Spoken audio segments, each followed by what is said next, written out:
मेरे प्यारे सभी मित्रों को मेरी तरफ से जय श्री श्याम। मेरे मित्रों, आज हम बाबा की एक ऐसी सच्ची घटना का चर्चा करने वाले हैं जिससे आप भी सुनकर बाबा को मानने पे मजबूर हो जाए। मेरे मित्रों, बाबा को तो हारे का सहारा कहा ही जाता है और बाबा जो भी दुनिया से हार के बाबा की शरण में आ जाता है उसकी नैया तो पार ही होती है, चाहे देर हो या सवेर हो। थोड़ा टाइम लग सकता है लेकिन बाबा उसकी बिगड़ी जरूर बनाते हैं और बाबा उसके संकटों में जरूर खड़ा हो। तो मेरे मित्रों, ऐसी एक घटना है गोरखपुर की, जहाँ से एक नवयुवक बाइक से बाबा के दर्शन के लिए निकलता है और निकलने के बाद वो हर्षोल्लास के साथ बाबा के दर्शन के लिए खाटू आता है। अब खाटू आने के बाद वो अपनी बाइक को पार्किंग में जमा करता है। जमा करने के बाद वो तोरण द्वार पे आके बाबा को अरदास लगाता है, बाबा से विनती करता है,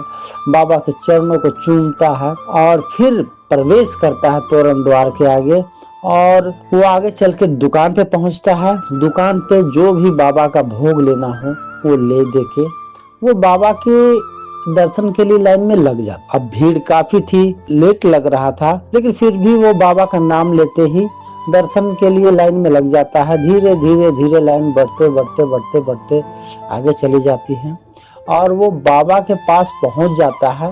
बाबा के पास पहुंचने के बाद उसकी आंखें जब बाबा से मिलती है तो उसकी आंखों से आंसू निकलने लगते हैं और वो बंदा जो श्याम प्रेमी है वो बंदा रोने लगता है, रोकर अपनी अर्जियां बाबा को सुनाने लगता है। और फिर 2 या 3 सेकेंड का ही दर्शन होता है, ज्यादा दर्शन नहीं होता है क्योंकि भीड़ काफी थी। तो वो आगे चला जाता है।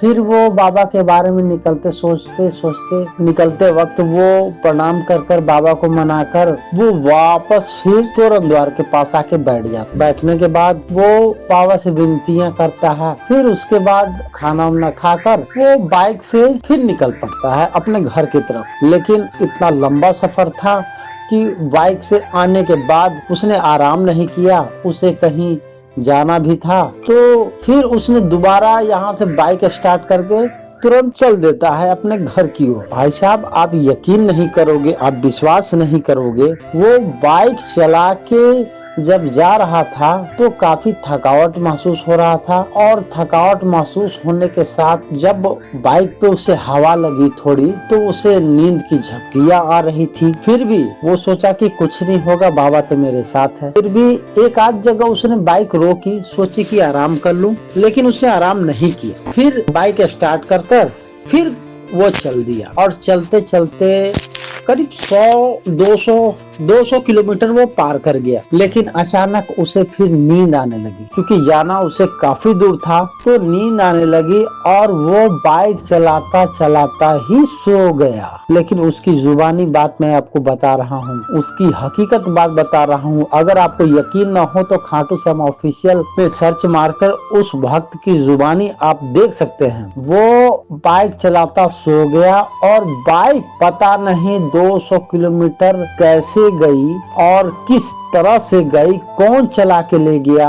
और ठीक वो अपने घर के सामने जब पहुंचता है तो उसकी आंख खुल जाती है और देखता है कि अब मेरा घर करीब आ गया। तो ये है मेरे बाबा श्याम की कहानी। और वो फिर मन ही मन बाबा को बहुत धन्यवाद देकर रोने लगता है कि आज बाबा ने मुझे यहाँ तक पहुँचाया। तो ये है मेरे बाबा श्याम की कहानी भाई, और इसे झूठ न समझे, ये हकीकत है। और अपने जीवन में बाबा श्याम को लाएं, बाबा श्याम का ध्यान करें। ऐसी चमत्कार बाबा तो करते रहते हैं, भक्तों के साथ ही रहते हैं। मेरे मित्रों, मैं बाबा की इसी तरह की वीडियो, घटनाओं की वीडियो लाता रहता हूँ। कृपया मेरे चैनल को सब्सक्राइब करें, लाइक करें और मैं फिर मिलूंगा आपके साथ नेक्स्ट अगली वीडियो में। तब तक सभी श्याम प्रेमियों को मेरी तरफ से जय श्री श्याम।